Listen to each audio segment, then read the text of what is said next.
If you work with documents in Microsoft Word, knowing how to view all comments can save you a lot of time and make reviewing much easier. Whether you're collaborating with teammates, checking feedback from a client, or just trying to keep track of edits, this quick method will help you see every comment in one place.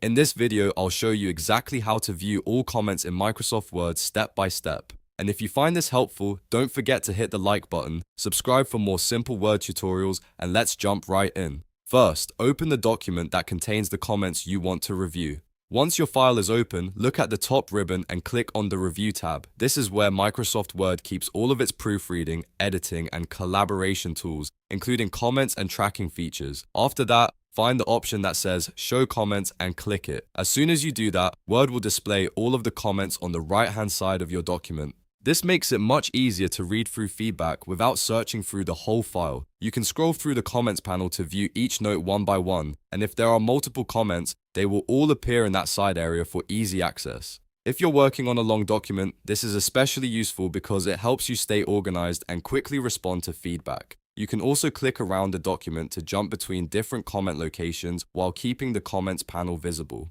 This gives you a clear overview of all the discussion happening inside your file, so just remember the process. Open your document, go to the Review tab, and click Show Comments. That's all it takes to bring up every comment on the right side of Microsoft Word. If this video helped you out, make sure to like the video, subscribe to the channel, and turn on notifications so you don't miss the next easy Word tutorial. Thanks for watching, and I'll see you in the next one.